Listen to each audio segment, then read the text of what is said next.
Assalamualaikum warahmatullahi wabarakatuh. Halo anak-anak, sekarang kita belajar tema 4, sehat itu penting. Subtema 1, peredaran darahku sehat. Muatan pelajarannya adalah IPA dan materinya yaitu peredaran darah.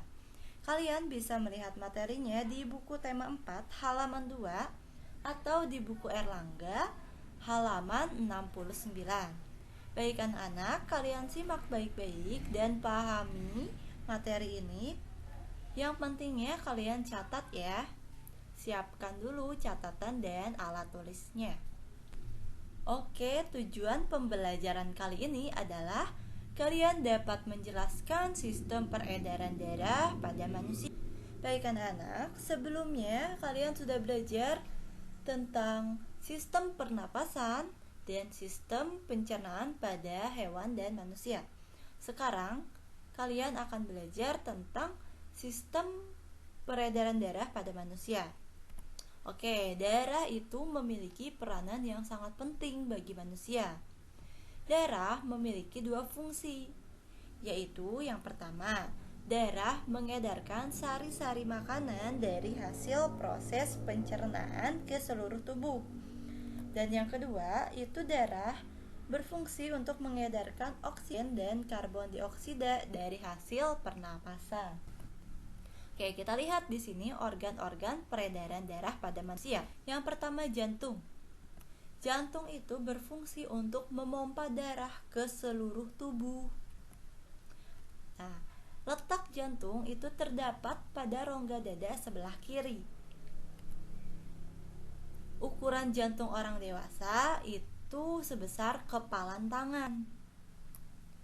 Jantung ini bekerja dengan cara berkontraksi dan berelaksasi secara bergantian, sehingga jantung itu berdenyut, yaitu mengembang dan mengempis. Oke anak-anak, ini adalah contoh gambar dari jantung. Pada jantung ini terdapat 4 bagian, yaitu serambi kiri, serambi kanan, bilik kiri, dan bilik kanan. Pada bagian-bagian jantung ini dibatasi oleh sekat jantung yang disebut dengan katup. Ini katup dan yang ini katup juga. Oke, pada jantung ini itu tersusun atas kumpulan otot-otot yang sangat kuat, disebut dengan miokardium. Nah, otot bilik di sini itu lebih tebal daripada otot serambi jantung. Karena tugas bilik jantung itu lebih berat, yaitu memompa darah ke seluruh bagian tubuh. Oke, kita lihat di sini fungsi dari bagian-bagian jantung. Yang pertama, serambi kanan berfungsi untuk menerima darah yang mengandung CO2 atau karbon dioksida dari seluruh tubuh.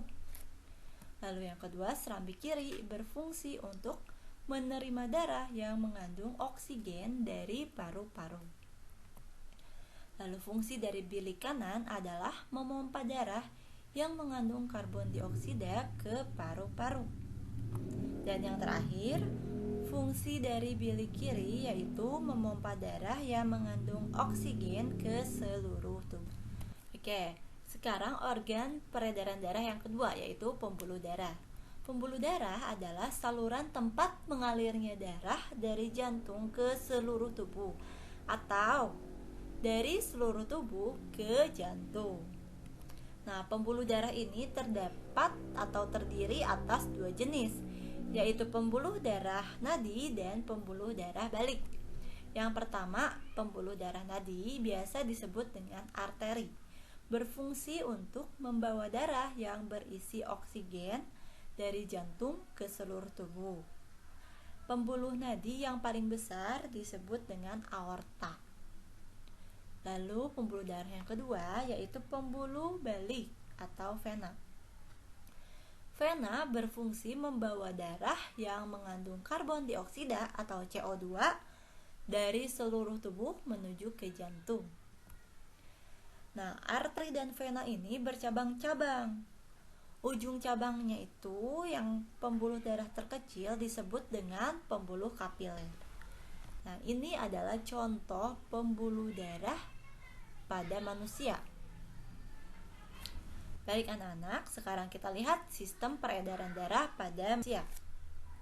Oke, sistem peredaran darah itu terbagi menjadi dua, yaitu sistem peredaran darah kecil dan sistem peredaran darah besar. Sistem peredaran darah kecil itu darah dari jantung menuju ke paru-paru dan kembali lagi ke jantung. Sistem peredaran darah besar itu dari jantung, darah dipompa ke seluruh tubuh dan kembali lagi ke jantung. Sistem peredaran darah kecil. Nah, dari bilik kanan, darah itu dipompa melalui arteri pulmonalis menuju ke paru-paru. Dari paru-paru menuju ke vena pulmonalis lalu ke serambi kiri. Ini adalah sistem peredaran darah kecil. Lalu oke, kita lihat yang kedua, yaitu sistem peredaran darah besar. Nah, pada peredaran darah besar ini, darah dipompa dari bilik kiri melalui aorta dan arteri menuju ke seluruh tubuh. Lalu setelah itu menuju ke vena dan ke serambi kanan. Ini adalah sistem peredaran darah besar. Kalian ingat baik-baik ya perbedaannya apa. Lalu darah manusia itu terdiri atas 4 komponen, yaitu 1. Ada sel darah merah yang disebut dengan eritrosit, sel darah putih atau leukosit, keping darah, trombosit, dan yang keempat, plasma darah.